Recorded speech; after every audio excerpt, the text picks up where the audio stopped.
Bueno, hola de nuevo. Esta mesa, la segunda mesa, se titula Retos de Mallorca como destino náutico para grandes yates, o sea, ya más centrada en el turismo náutico propiamente dicho.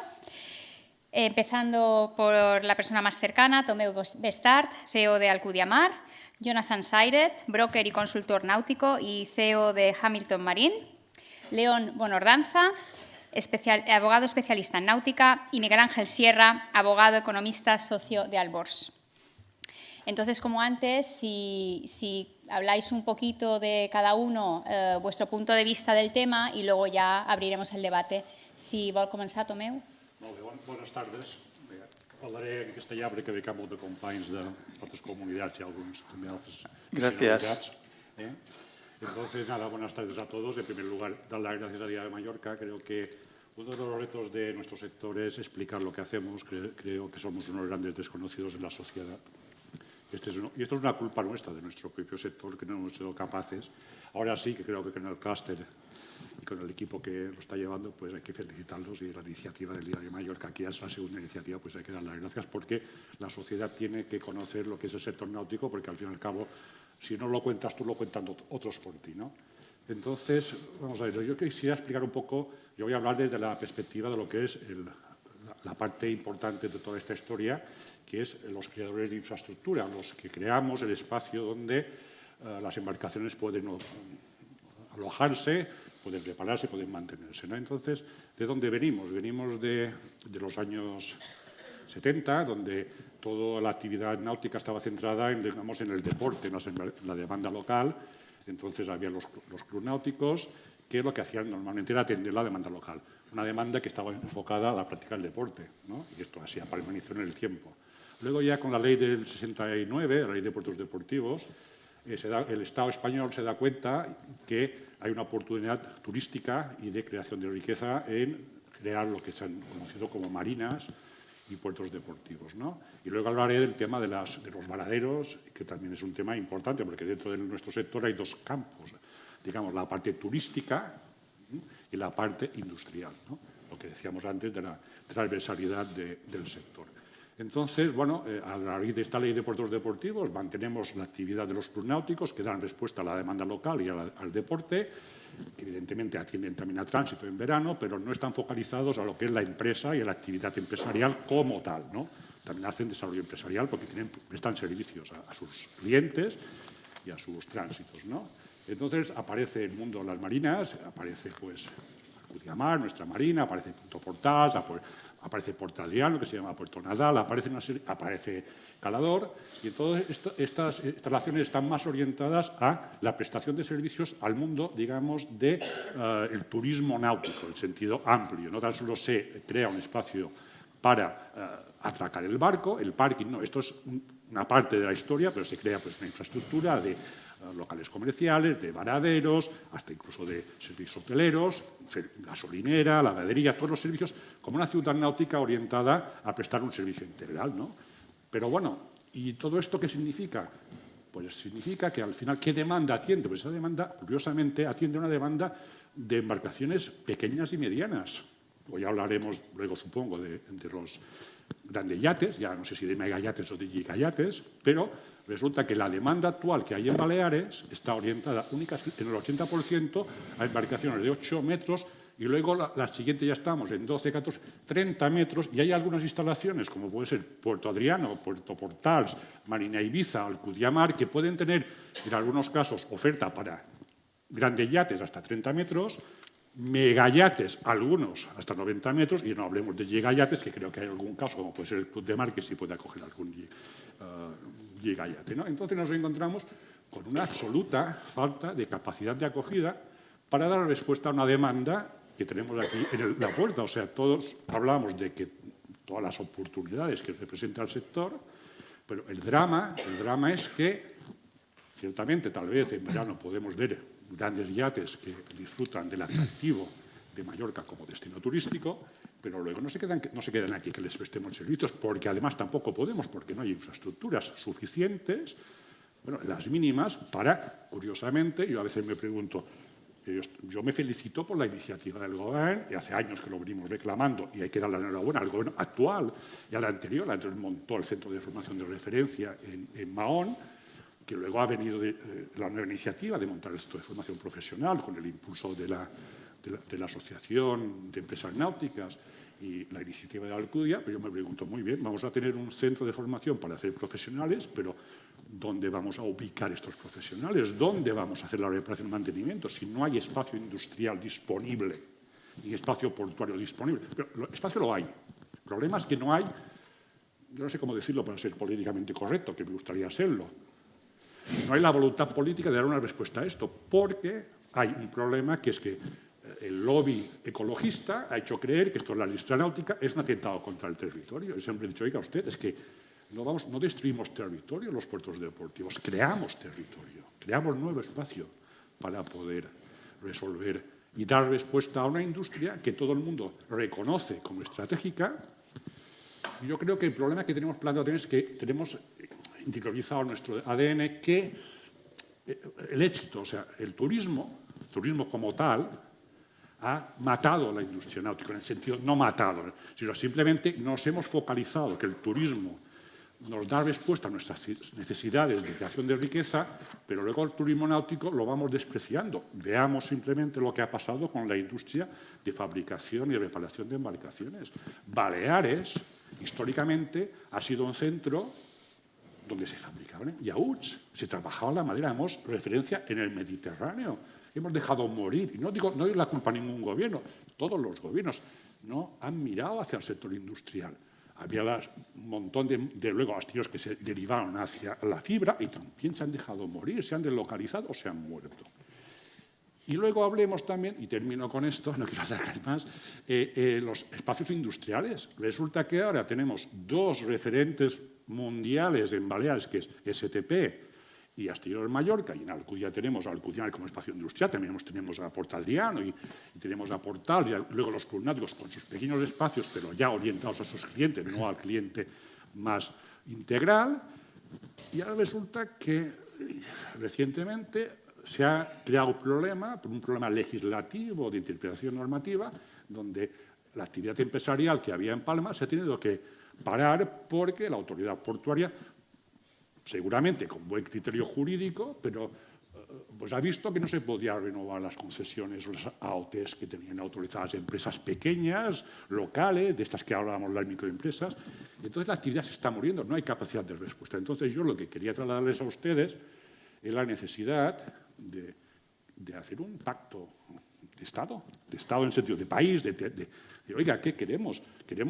¿Realmente nos creemos lo que decimos? ¿Creemos que realmente la industria náutica puede servir como motor de cambio? Está claro que lo puede servir. ¿Queremos cambiar el modelo turístico, que nos llevamos la boca cada día de decirlo, pero luego tenemos una actividad delante y no le damos una respuesta integral a sus necesidades?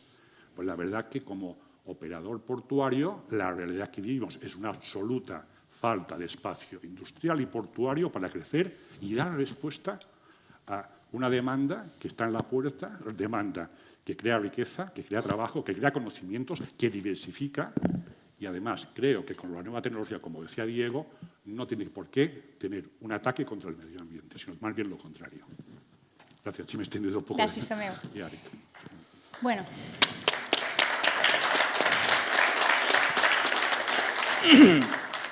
Jonathan, desde tu punto de vista, los retos. Muchas gracias, Isabel. Muchas gracias al Club Diario de Mallorca por la invitación. Yo tengo la gran suerte de haberme dedicado durante muchísimos años a vender juguetes, empezando pues, por windsurfs e incluso velomares en alguna playa de Mallorca. Y luego me pasé, bueno, pues 35 años aproximadamente vendiendo yates quizás de cada vez más grandes y he vendido algunos de 60 metros y estoy intentando vender alguno más grande todavía y espero que todavía me quede algo más de tiempo para vender algún otro. También estuve dirigiendo Camper Nicholson's en España durante 20 años. Es una de las empresas de grandes referencias en el mundo del yachting, de la náutica. habiéndose creado en 1782 y sigue siendo una de las empresas fuertes hoy en día. Los últimos 20 pues era la empresa de la cual yo era completamente responsable, y ahí no solamente vendíamos yates, sino que también alquilábamos yates, y la empresa se encarga también de lo que es el management, lo que es la administración de yates, colocación de tripulación y otras muchas cosas. Yo ya no estoy en esa empresa desde el año 2018, sino que monté mi propia empresa, o continué con la empresa que tenía por detrás de Camper Nicholson's, y trato de ayudar a clientes de una forma más personalizada, pero sobre todo orientada a lo que es el brokerage, la venta, la compra de yates y algunas otras cuestiones. El punto de vista del broker, obviamente, es un poco diferente a los que puedan ser otros puntos de vista. Nosotros tenemos el problema de siempre despacio. O sea, lo que puedan decir los puertos es, bueno, la contestación más frecuente cuando un cliente llama o nosotros llamamos a un puerto para pedir un amarre es: por favor, ¿tenéis un amarre? Contestación: Normalmente, bueno, haga usted una petición, firme, no sé, le pondremos a la lista de espera que es muy larga, ya le diremos. Bueno, somos completamente indefensos ante ese tema, y yo le daría la vuelta un poco a la pregunta de los grandes retos en Mallorca. Yo casi diría que el tema debería ser: ¿quiere Mallorca a los grandes yates? Porque yo verdaderamente tengo la impresión muchas veces de que no los quiere ni grandes, ni pequeños, ni medianos. O si a lo mejor sí los quiere pequeños, pero medianos ya no les gusta mucho y los grandes ya ni hablemos. ¿Pero qué es un yate grande? ¿Qué es un yate mediano? O sea, los yates sabemos más o menos todo lo que son. La industria, la construcción de yates, pues más o menos empieza en pocos metros. En 8 metros de eslora en España ya se le empieza a dar un sablazo muy importante a la náutica, porque a partir de una mierdecita de barquito de 8 metros te empiezan a cobrar el 12% de matriculación. Y es un barco muy digno de 8 metros. Yo he tenido muchos y es donde más gente se divierte. Pero ya estamos pagando el 21% más el 12%, que es el 33% en cualquier barco de más de 8 metros. Eso, cuando lo llevas a 20 metros, es una cantidad mayor. A los 30 metros es todavía mayor, y ya ni hablemos de 50 metros y de más metros. Entonces, ¿qué es lo que sucede en realidad? Que el primer obstáculo, o el segundo, es ¿dónde pongo el barco? Segundo, ¿por qué tengo que pagar tantos impuestos? Porque en ningún otro sitio de Europa, prácticamente en el resto del mundo, los tengo que pagar. Y, bueno, luego están las demás complicaciones que se irán tocando, que son de una naturaleza más burocrática. Y para eso tenemos pues tanto León como Miguel Ángel, que nos van a explicar en más detalle qué es lo que pasa ahí. Pero no solamente es esto, es que de cada vez se nos está poniendo más difícil a los navegantes, entre los que me incluyo. O sea, tienes que tener extremadas precauciones donde atracas, donde amarras. Por supuesto que la posidonia es algo que todos tenemos que respetar y que es algo evidentemente muy importante y que hay que llevar el control suficiente para que se pueda todavía fondear adecuadamente y que la posidonia pueda no solamente sobrevivir, sino multiplicarse.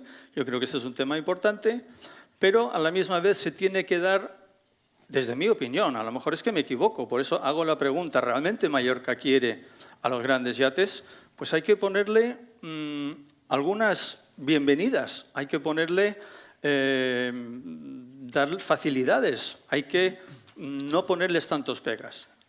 Y la verdad es que hay muchísimos pegas en todo lo que es la cuestión de los superyates. Un momentito.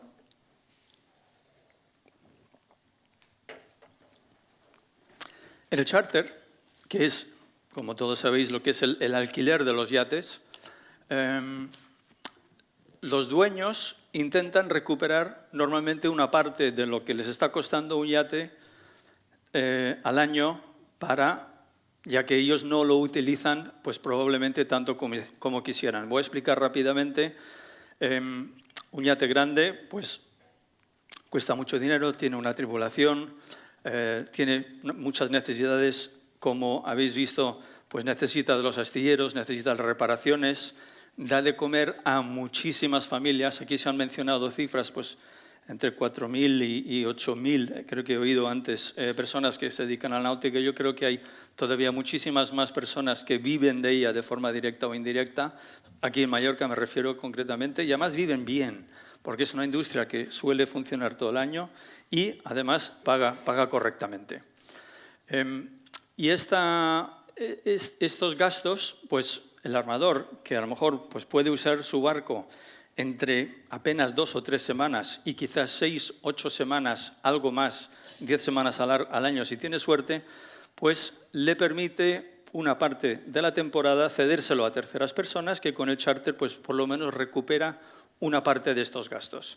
Un yate pues, puede costar entre el 7% si es un barco reciente, un barco nuevo, hasta fácilmente el 15-20% de su valor al año en los gastos de mantenimiento, tripulación y demás.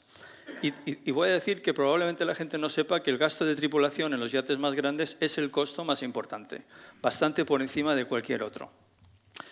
¿Qué trabas, qué facilidades? Creo que muy pocas. Conseguimos en el año 2013 en la Asociación Española de Grandes Yates, con el que fui vicepresidente con Diego Colón durante 9 años y donde León todavía es el secretario, conseguimos lograr que no tuviesen que pagar el impuesto de matriculación, tuviesen una exención del impuesto de matriculación aquellos yates de más de 15 metros que fuesen dedicados 100% al charter.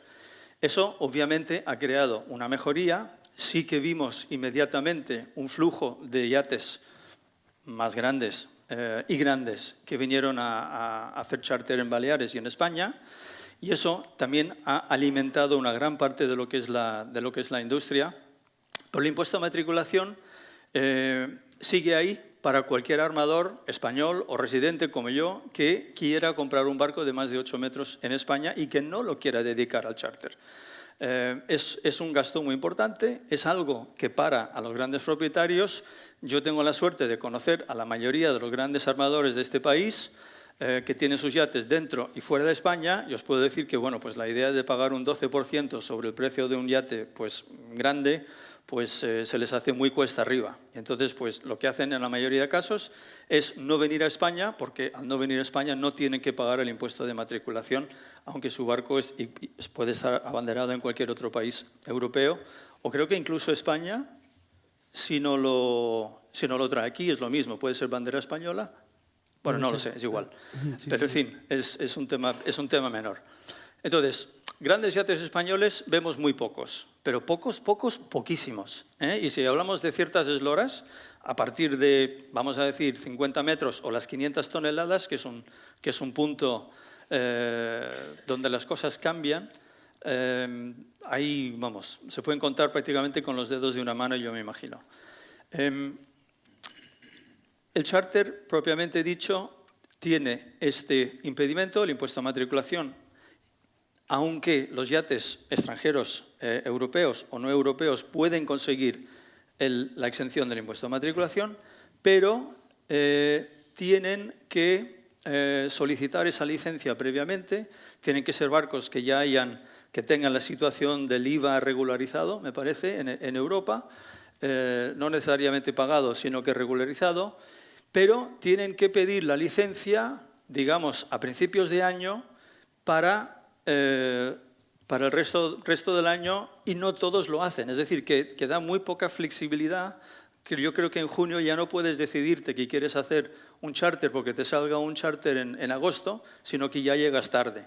Entonces, eso hace que haya pocos barcos de charter que estén disponibles en España. Y hay una serie de cetras. Estamos viendo un éxodo real de los yates que están yendo hacia el este del Mediterráneo. es no necesariamente yates de charter, porque hay que decir que hay problemas para la mayoría de los yates de charter y que se están haciendo esos problemas más grandes tanto en Francia como Italia, que son nuestros principales competidores, y que, bueno, pues por lo menos después de un año estamos viendo una especie de igualdad en lo que son lo que exigen las autoridades de todos esos países. Si el caso más severo es España, donde es el más difícil de los países principales para hacer charter, pues estamos viendo que Italia está complicando las cosas, no se sabe muy bien lo que hacen. Francia ha estado aguantando unas exenciones durante muchos años que artificialmente lo han mantenido con gran actividad, pero Grecia, Croacia, Turquía sobre todo están empezando a atraer yates hacia esas zonas, y eso es un gran deterioro de lo que es los ingresos, sobre todo de las marinas, de los astilleros, de todas las empresas que conforman el sector. Y con esto lo voy a dejar ahora mismo y paso a alguien más. Gracias. Bueno, pues justamente la parte que estabas hablando más legal, ¿vale?, es la que yo creo que nos pueden ampliar y explicar un poquito tanto León como Miguel Ángel, que hablará después. Entonces, León, por favor. Bueno, gracias, Isabel. Gracias también al DIRB Mallorca. Soy León Bonondarza, abogado aquí en Palma, como especialista en Derecho Marítimo y principalmente en la náutica de recreo, y, como ha dicho también Jonathan, secretario de la Asociación Española de Grandes Yates. Yo ya me temía que iba a pasar eso, que nuestra segunda mesa iba a ser la más negativa. Pero aún así hay que ser positivos, y hay motivos también para ser positivos de aquí al futuro. Digo eso porque Tomeu ya ha comentado, pues esa falta de espacio es evidente. Y ante una actividad que es, como decía el señor, nuestro señor Paul, una actividad, un sector con gran potencial, y hemos dicho, añadido también, joven, relativamente joven, aún así seguimos siendo un sector demonizado y con pegas que poco a poco hemos ido intentando sortear y que con el tiempo hay que ir mejorando. Jonathan ha mencionado un elemento muy importante, que es el del impuesto de matriculación, que es principalmente, o para mí es la gran traba. Y eso que con el tiempo, los aquí presentes, hemos conseguido suavizar las exigencias del impuesto de matriculación. Jonathan ya nos ha adelantado algo, pero es que el resultado de esa suavización del impuesto de matriculación ha sido evidente durante los últimos años, porque no ha sido toda la vida que veíamos megayates en las aguas mallorquinas. El sector de la reparación y del mantenimiento de los grandes yates, decíamos, es joven, pero esto ha sido también propiciado por el tema del impuesto de matriculación, o mejor dicho, la eliminación de esa traba o límite de 15 metros, que ha permitido que luego los megayates vengan aquí. No solo la eliminación de los 15 metros, sino también el hecho de que si el barco estaba destinado o está destinado al charter y el propietario es no residente, puede pedir la exención y además permitir, fijaos con lo que estoy diciendo, el usuario, el requisito es que no sea residente fiscal en España, y eso es un agravio comparativo con los armadores españoles. Por tanto, ese impuesto de matriculación sigue siendo una gran traba que sería fácilmente, o es muy fácil para nosotros explicarlo, porque con esto termino lo del impuesto, porque igual Miguel tiene mejores ideas, pero el impuesto de matriculación se consiguió esa mejora simplemente explicando los números que implicaba la recaudación de IVA por el hecho de atraer a esos megayates frente a la pírrica cantidad que estábamos recaudando con el tema del impuesto de matriculación. Si eso pensamos por un momento que se elimina de raíz el impuesto de matriculación, decía Jonathan, el que compra un barco de 8 metros que se lo pasa muy bien, pero bueno, es un barco que a lo mejor se queda poco, pero es que mucha gente no pasa más allá precisamente por ese 12% añadido. Eliminemos ese 12% y la cantidad de IVA que se va a recaudar porque la gente va a comprar esloras superiores lógicamente será muy elevada. Junto con esto, y ahora quiero hablar del tema de la documental o las complicaciones que tenemos en España respecto a los megayates. No ya las embarcaciones de recreo, sino los megayates. Decía, megayates vienen aquí a hacer charters, sí, y todos ellos, o la mayoría de ellos, tienen que tener una serie de licencias o autorizaciones, en particular 2. Cuando vienen a Baleares, exige tener la del Gobierno balear, que que la declaración responsable, y aquí me centro con lo que es la expresión declaración responsable, que es un avance actual del Gobierno balear y de futuro a nivel estatal. La declaración responsable es aquella, o su nombre ya lo indica, que el armador propietario o el armador explotador está diciendo: yo tengo un barco de alquiler, tengo los seguros, tengo la tripulación y lo voy a dedicar al charter. Muy bien. Y esa declaración ya hace las veces de licencia de charter respecto al Gobierno balear. El Gobierno balear tiene la facultad de luego controlar a esa empresa armadora propietaria o armadora explotadora que ha solicitado o ha presentado la declaración responsable, tiene la facultad de controlar si efectivamente cumple o no. Es decir, aquí hay un control por parte de la Administración que no exige lo que se exigía antes, presentación de documentación y espera de una respuesta. Eso es un avance del Gobierno balear, evidentemente, porque además hay una ley de procedimiento administrativo que así lo establece. No estoy descubriendo nada. Si pasamos luego, seguimos con los requisitos. Ese megayate que ya ha conseguido o ha presentado esa declaración responsable, el siguiente paso es ir a Capitanía Marítima, que es la competente desde el punto de vista estatal en cuanto a la autorización de ese megayate. Y lo que se solicita, todavía se solicita a la Capitanía Marítima, es la autorización autorización de salida o despacho, el despacho del buque en concreto. Para eso, actualmente, la norma que regula el despacho de buques es una norma del año 2000, que se quedó allí en el año 2000. Afortunadamente, Marina Mercante publicó una serie de instrucciones de servicio que se llaman, que la más reciente, del año 2020, lo que hace es facilitar, evidentemente, todo lo que es el despacho de buques y embarcaciones de recreo. Paréntesis, vuelvo a decir que gracias al esfuerzo de los que estamos aquí y muchos de los que están entre el público, hemos conseguido que la náutica de recreo sea también visible desde el punto de vista legislativo y las mejoras legislativas se reflejen a la hora de poder desarrollar esta actividad.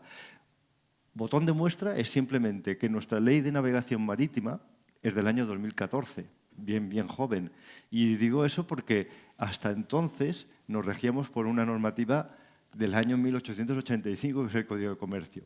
Con eso estamos diciendo que la náutica de recreo ha podido introducirse en eso que es la normativa marítima estatal. Pero bueno, decía respecto a Capitanía Marítima, nosotros tenemos que presentar, pues, a la hora de poder legalizar ese megayate para hacer la actividad charter, pues una serie de documentos comunes de los megayates. Y ahí esta instrucción lo que ha hecho es suavizar los requisitos. En el sentido de, por ejemplo, y no es menor lo que voy a comentar ahora, cuando uno presenta el registro de buques de un barco matriculado en Malta o en Italia o en Francia, que son registros más o menos generalizados de forma internacional, utilizando la lengua más común, que es el inglés, la Capitanía Marítima ya no se exime de traducción jurada de esos documentos. Eso no es una tontería, es un avance, porque son documentos más o menos unificados. Lo mismo pasa luego con el certificado o el equivalente al certificado de navegabilidad, que es el compliance de los registros extranjeros. A continuación, habrá que aportar los seguros correspondientes de los barcos.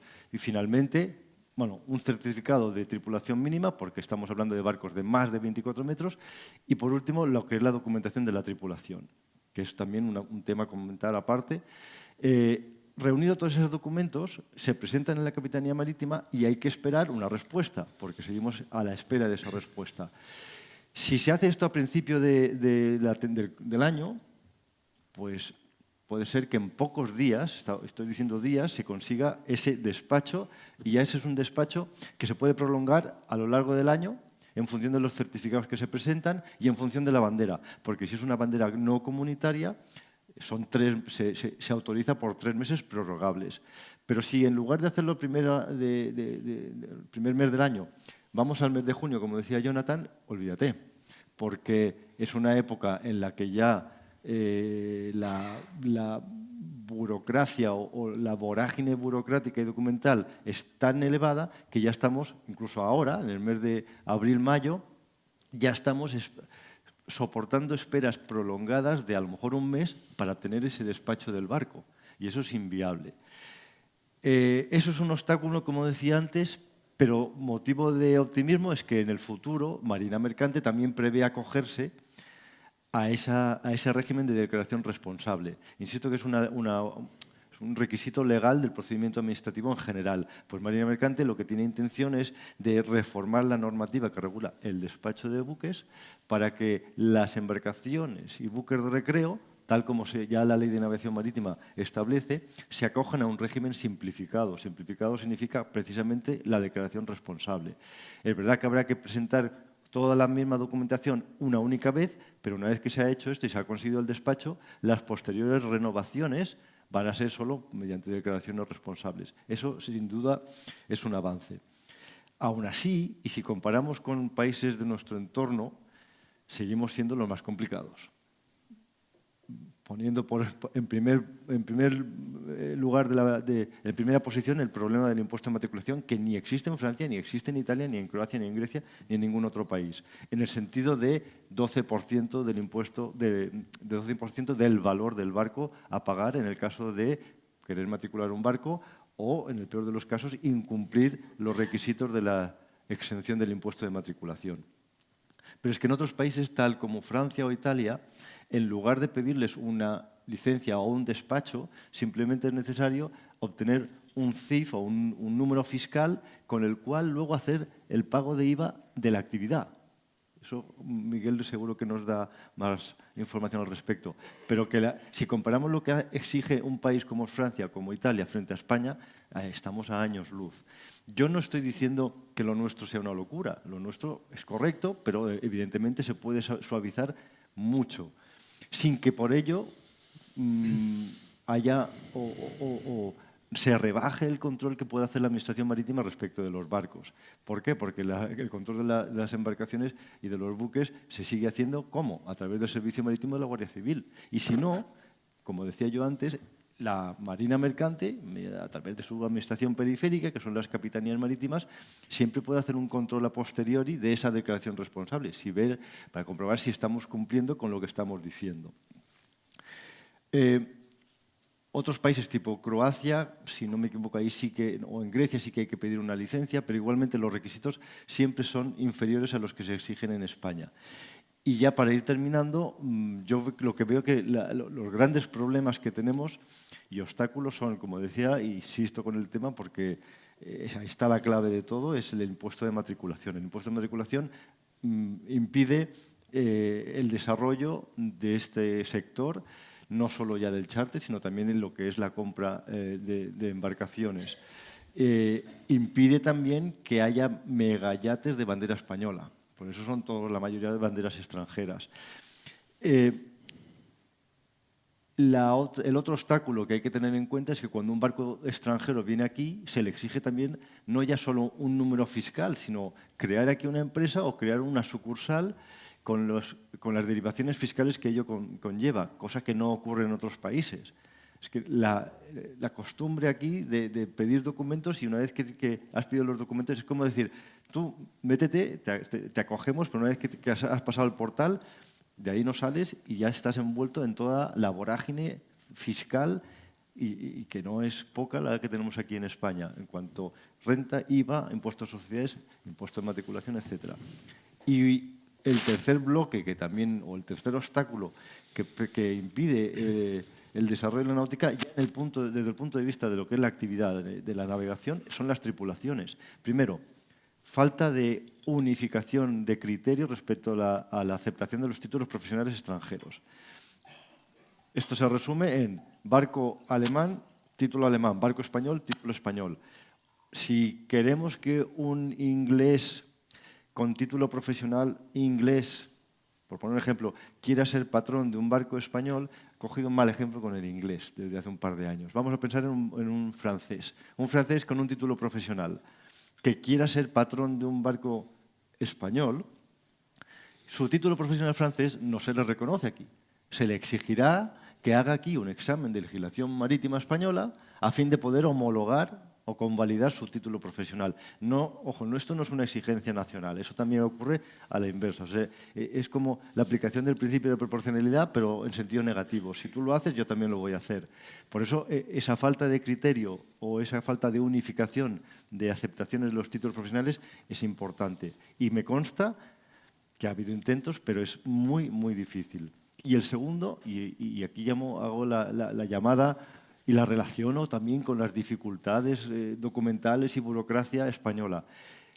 Os aseguro que hay tripulaciones que les encantaría poder cotizar Seguridad Social española. Pues no pueden, o bien porque su título es extranjero, o bien porque están trabajando en un barco extranjero, o bien porque el armador es extranjero, y para poder acceder al régimen especial del mar, que es al que le corresponden las tripulaciones, necesitan una serie de requisitos, otra vez, documentales, fiscales, etcétera, que cara al empleador eso se le hace una montaña y por eso renuncia a, entre comillas, cumplir con la legalidad. Por eso que nos encontramos, o yo me encuentro con situaciones de tripulaciones muy variopintas del tipo estoy dado de alta en el régimen general como mantenimiento de la casa cuando está trabajando en un barco.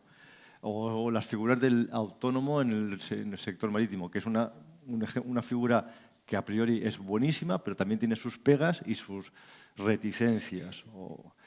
En fin, para mí esos son los tres grandes obstáculos: impuesto de matriculación, complicaciones documentales, empresariales, fiscales y el tema de las tripulaciones. Y yo con esto ya doy paso a Miguel Ángel. Gracias. Como veis, hay muchos retos, Miguel Ángel, ¿qué nos cuentas tú? Algo bueno. Yo ya me iba, porque entre Tomeu, Jonathan y León yo creo que lo han contado casi todo.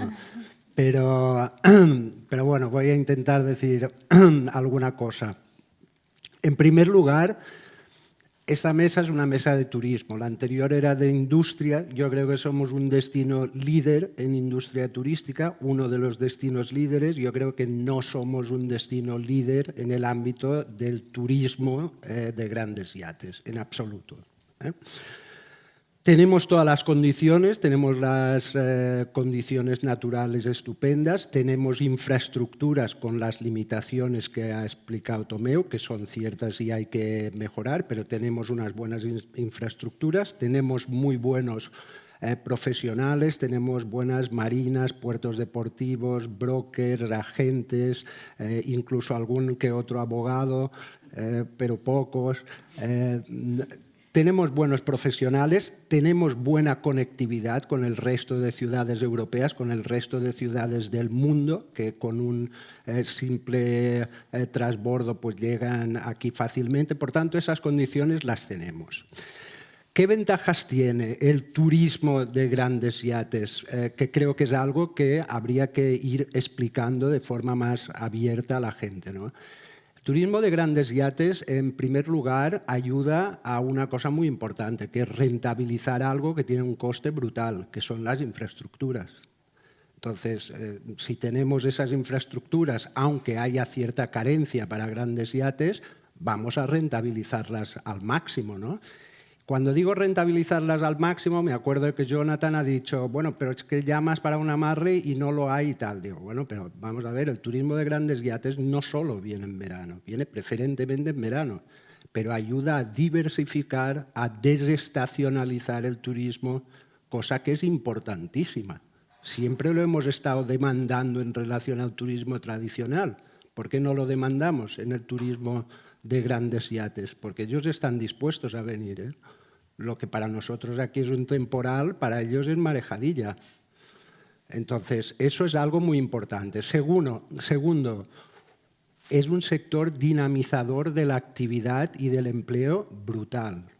Los factores multiplicadores de la industria náutica respecto a la media de la industria española, he tomado 4 datos de las tablas input-output publicadas por el Estado, pero, por ejemplo, el valor añadido bruto en el sector náutico es de 5.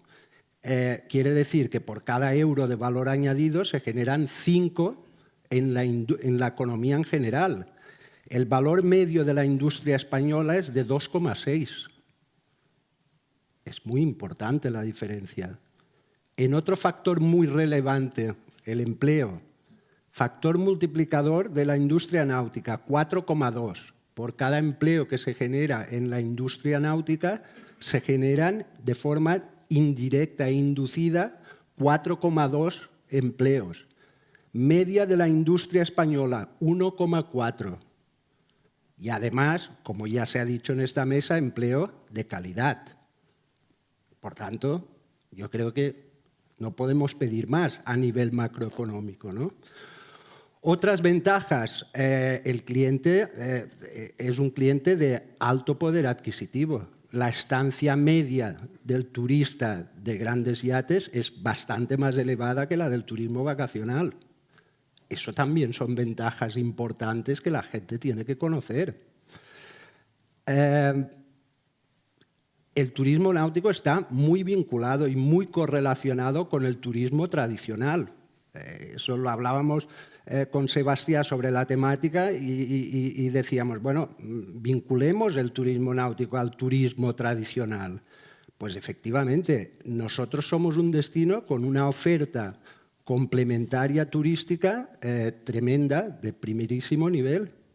Eso lo aprecian los barcos, eso lo aprecian los grandes buques y los no tan grandes. Claro que lo aprecian. El problema entonces, ¿cuál es? El problema, en mi opinión, es muy claro.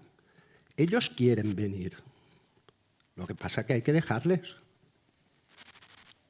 Es que quieren venir, es que no les dejamos venir. ¿Por qué no les dejamos venir? Pues un punto importante, el que acaba de comentar León. El Govern Balear ya dio un paso importante con la declaración responsable en 2014. Fantástico. Pero nos falta el segundo paso, el de Capitanía Marítima. Hay predisposición, pero es que hay que hacerlo. Es que las capitanías marítimas, digo yo, que serán las primeras que estén encantadas en no tener una avalancha de trabajo previa a la temporada turística, que ya no llegamos, que tenemos que autorizar, que sí, que no, que el armador tiene un compromiso de charter, que no lleva tiempo, que va a tener que indemnizar. Es que es una agonía, es un estrés, así no se puede trabajar. Entonces, la declaración responsable tiene la desventaja para el armador de que el armador carga con la responsabilidad de cualquier posible incumplimiento de la documentación necesaria, pero es que carga con ella a gusto. Es que prefiere 1000 veces esto que el estrés y la ansiedad en el que lo metemos con ese procedimiento. Eso es muy importante.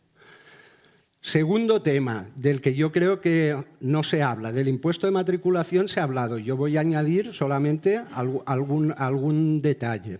Pero el segundo tema del que no se habla, no dejamos importar barcos comerciales no comunitarios con estatuto no comunitario. La mayoría de las grandes esloras están en Rating Signs, en Isla de Man, en Caimán, en BVI, otros registros que no son Rating Signs, Jamaica, Bahamas. Vamos a ver, hay gente que por inercia dice, claro, paraísos fiscales para no pagar impuestos. ¿Qué impuestos? ¿Qué impuestos? Cuando vienen aquí hacen un charter, pagan IVA, sí. No, bueno, ya, pero impuestos directos sobre el beneficio. ¿Qué beneficio? No he visto jamás en mi vida un barco de más de 40 metros que gane dinero en mi vida. Jamás. Lo que decía Jonathan, ¿por qué se alquilan estos yates? ¿Para perder dinero? Eso no se lo cree nadie. No, para perder dinero no. Para que en vez de un 14% anual sobre el valor de la embarcación, que tal vez son 200 millones de euros, me cueste un 3. A mí me parece suficiente motivo para que no me cueste una barbaridad. Yo lo alquilo y además, como los extranjeros, especialmente los anglosajones, tienen una cultura diferente y permiten que un extranjero duerma en su cama, a nosotros nos cuesta más. Pero lo permiten. El señor Rupert Murdoch tiene el barco en alquiler. ¿Qué pasa? ¿Que es pobre de solemnidad? ¿No puede pagarlo? Sí, no quiere pagarlo. No quiere pagarlo. No le importa que otro duerma en su cama. Fan net els llençols. no pasa nada. Entonces, impuestos directos no se evade absolutamente ninguno. Pero lo puedo decir más alto, pero no más claro. Ninguno. El IVA se paga, las tasas se pagan. Impuestos directos no hay. Y lo que no se paga, que es cierto, son las cotizaciones sociales, porque en esos países de abanderamiento son muy bajas. Dicen, amigo, ya sabía yo que había truco. Lo ha dicho León, es que no les dejamos. Oiga, que me vengo a dar de alta en régimen de seguridad social del mar. ¿Usted dónde trabaja? No, en un barco de bandera de Cayman Islands. Imposible. Instituto Social de la Marina, ¿no? No te dejan. No, pero es que yo quiero, tengo base aquí en el Club de Mar, estoy todo el año aquí, si no me muevo, estoy todo el año aquí, hago charter aquí, no salgo de España. Que le he dicho que no, que se vaya, hombre, pesado. Hombre, ¿qué es lo que se va de aquí? Absolutamente nada. Entonces, lo que decía, primer punto, lo de las licencias ya se ha hablado. Segundo punto, no les dejamos importar los barcos en España. Ah, que usted importa un barco, perfecto, pague el 21% de su valor. No, pero si yo vengo a hacer 2 charters, digo, me da igual, pague el 21% de su valor. Hombre, es que no me va a salir muy bien de precio. Vale, pues no vengo. ¿Qué hace Francia? Venga usted aquí, sáquese un IVA francés, un número de IVA francés. Usted viene aquí, importa el barco con su IVA francés, paga, entre comillas, el IVA a la importación, en Francia el 20% sobre el valor de la embarcación, y al mismo tiempo se lo deduce, porque está dedicando al barco a una actividad comercial, que es el charter náutico, por tanto tiene derecho a la deducción. En una misma declaración, ¿cuál es el efecto? Neutro. Ni siquiera es un efecto financiero de avanzar el dinero y que después te lo devuelvan. No, no. IVA repercutido igual IVA soportado, se presenta en Hacienda con un número de IVA francés y a partir de allí ya está importado a libre práctica en la Unión Europea. Puede hacer charter donde quiera. En España también. Pero ¿dónde ha ido el barco? A Francia. Todos vienen de la temporada del Caribe, porque los grandes yates hacen 2 temporadas normalmente. Temporada Caribe, cuando allí es verano, aquí invierno, y en verano vienen aquí. Todos pasan. Nosotros tenemos la mejor posición geoestratégica que puede tener un país, a la puerta del Mediterráneo, justo en la entrada, lugar natural donde pararían todos. Todos pasan de largo y se van a Niza o a Mónaco. Y si tienen clientes allí, pues ya, ¿para qué voy a venir a España? Es decir, si tengo clientes allí ya no me muevo. Por tanto, ¿dónde se genera el negocio? En Francia. Es que los franceses son unos caraduras, porque, claro, tienen una ley... No nos equivoquemos. Los franceses, para hacer esto, que se llama inversión del sujeto pasivo, y existe desde que se creó la directiva de IVA, en el año 96, no es nuevo, para hacer esta importación de buques con carácter comercial, solo utilizan 2 normas. Una es el Código Aduanero de la Unión, que es un reglamento comunitario, es decir, ley europea. Tenemos la misma. La misma. Además, la misma no como una directiva, es decir, no es opcional. Yo le dejo que usted lo implemente a su manera. No. Es ley europea de cumplimiento imperativo. No va dirigida a los estados para que lo transpongan. Va dirigida a todos nosotros, como ciudadanos. Directamente. El Estado no tiene nada que decir. Por tanto, diferencia ninguna. Y la otra ley que utiliza es la directiva de IVA, que es la que prevé la inversión del sujeto pasivo. Entonces, ¿por qué no lo hacemos nosotros aquí? Os aseguro que todos los barcos pararían aquí, el 90%. Lo que quieren es parar aquí. Quien dice aquí, dice en Almería, en Cádiz, en Valencia, en Palma, en Barcelona, pero poco les apetece irse a Niza. Preferirían venir aquí y además quedarse aquí y ya hacer charter aquí. Pero no les dejamos, porque no queremos implementar algo que los franceses y los italianos también lo tienen perfectamente por mano, es completamente legal y además prueba de ello es que hace 20 años que lo hacen y la Comisión Europea jamás ha abierto ni siquiera un expediente investigador. Vamos, ya no digo de infracción, jamás ha abierto un expediente en absoluto, así como sí que lo ha abierto en relación con otros temas, como las reducciones del IVA por navegación en aguas internacionales. Todo esto lo implementaba Francia, Italia, etcétera. Se lo han tumbado. Han pasado 15 años y han ganado su cuota de mercado. Es decir, han sido más listos que nosotros. Pero al final se lo han tumbado. Yo siempre había dicho que nosotros éramos un poco torpes al no hacer lo mismo que los demás, pero también era consciente de que estábamos haciendo la interpretación correcta de la norma, aunque fuera en contra nuestra.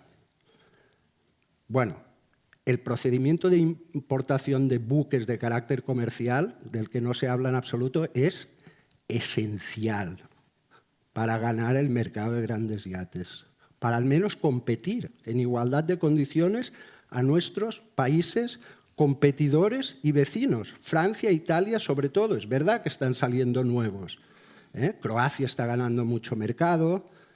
Malta tiene la ventaja sobre todo la bandera, no tanto de las aguas y de la navegación.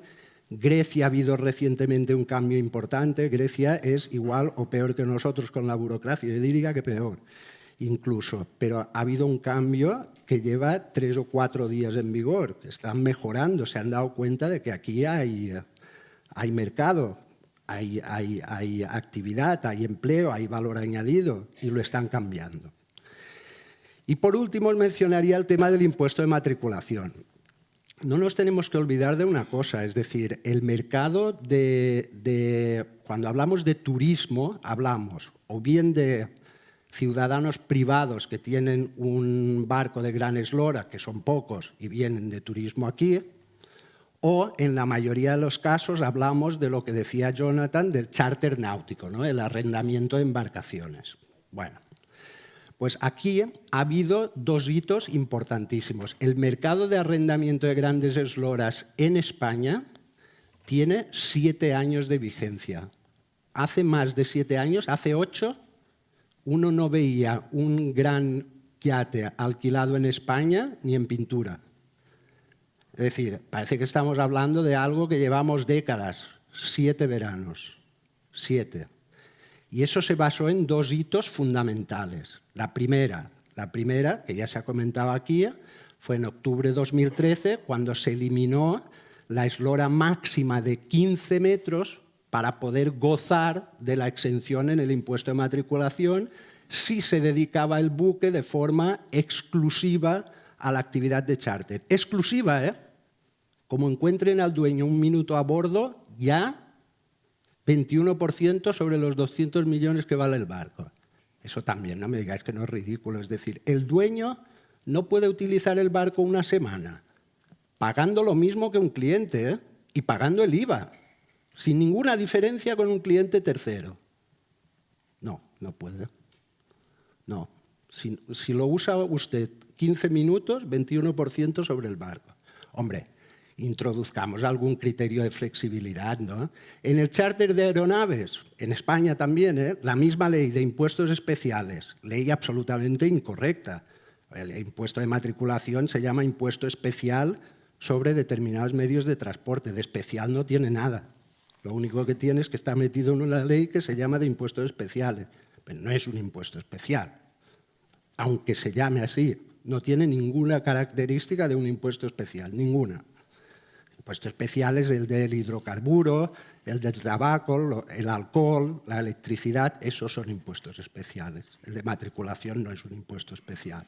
Y además está muy mal hecho, porque genera unas inseguridades jurídicas inasumibles cuando te estás jugando el 21% de una embarcación de determinado valor, absolutamente inasumible. Por tanto,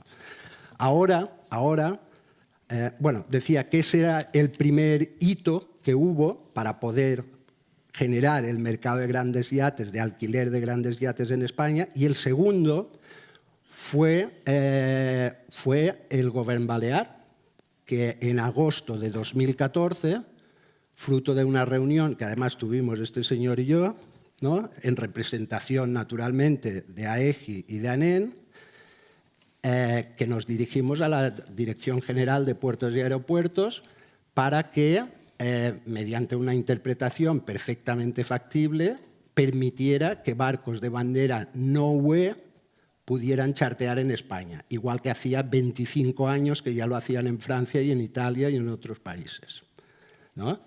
Y eso se consiguió. Y Baleares fue pionera en esto. Fue la primera comunidad autónoma que lo permitió. Miguel Ángel, te sí. tengo que cortar.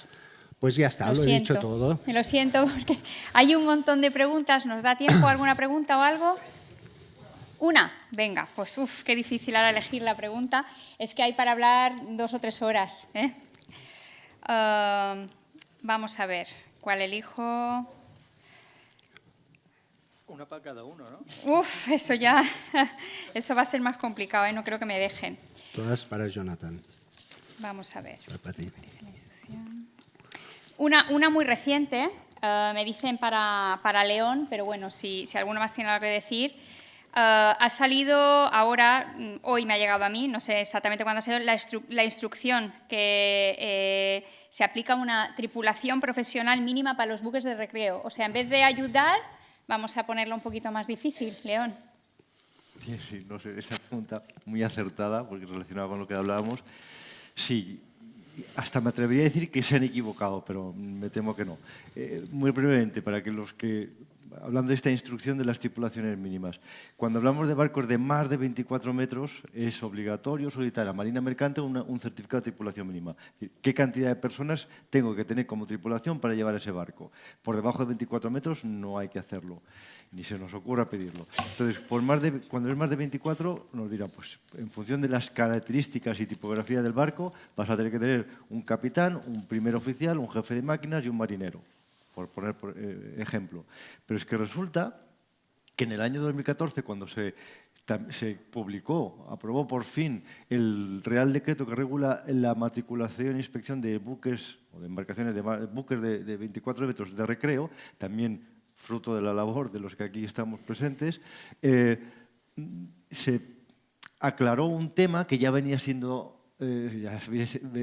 norma anterior, y era que los capitanes de yate, título deportivo, podían llevar un barco de más de 24 metros.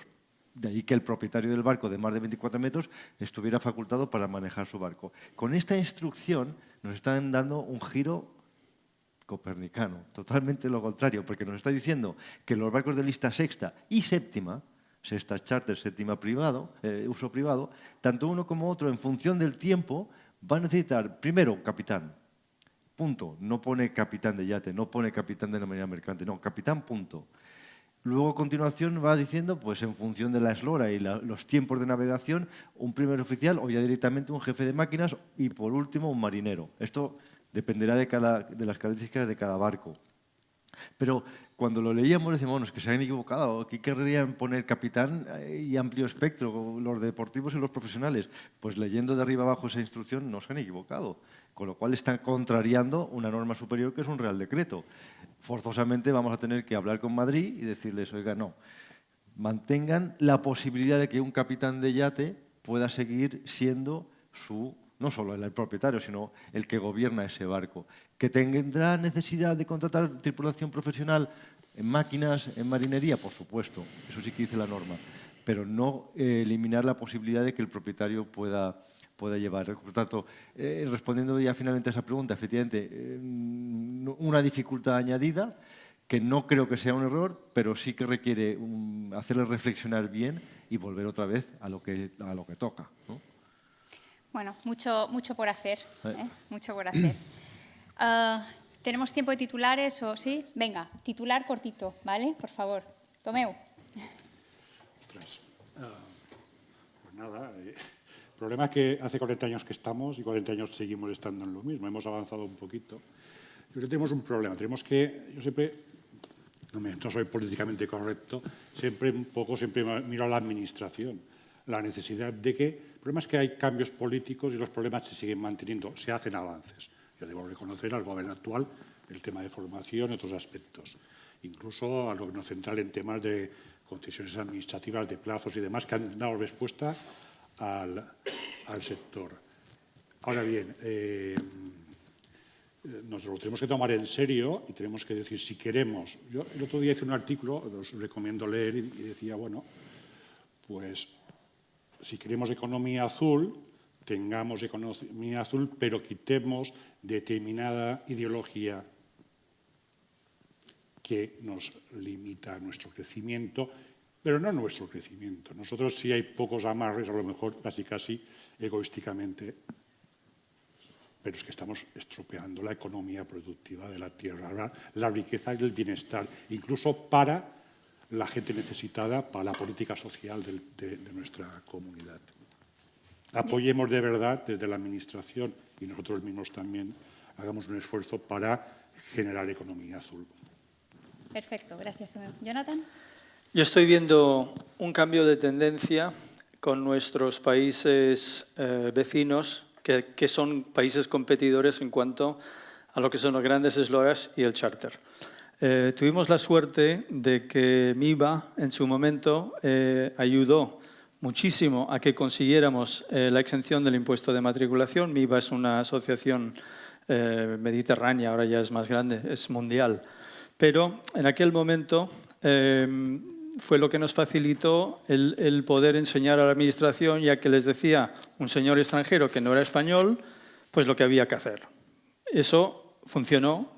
Creo que tenemos que volver a hacer lo mismo otra vez, porque ahora resulta que nuestros países competidores se han dado cuenta que nosotros ya estamos casi en el mismo nivel que ellos, somos un destino que hasta ahora no era cómodo para venir, ellos estaban aprovechando y ahora, sin embargo, estando las cosas un poco igual, creo que podemos volver a contar con el apoyo de asociaciones, la ECPY concretamente, que es la European Community, es un comité europeo para yachting profesional, para intentar conseguir un poco el sueño que tuvimos hace muchos años de que pudieras entrar por Gibraltar y pasearte por el Mediterráneo teniendo las circunstancias muy similares en un país que otro, por lo menos aquellos que están en la Unión Europea.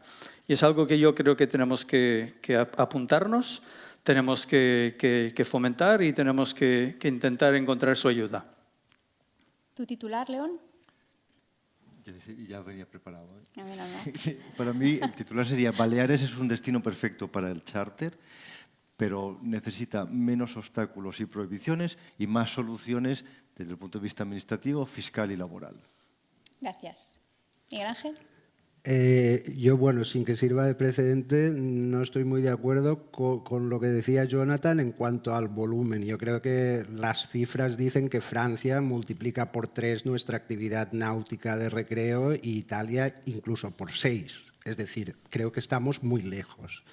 Y creo que ese sí que es el titular. Hay 2 factores que influirían muy positivamente en que pudiéramos equipararnos. Uno, permitir importar barcos comerciales en España de forma neutral fiscalmente. Y 2, reformar el impuesto de matriculación y convertirlo en una especie de impuesto de circulación a modo del que tienen los vehículos. En eso estamos con la Asociación Nacional de Empresas Náuticas y también con la Asociación de Grandes Yates.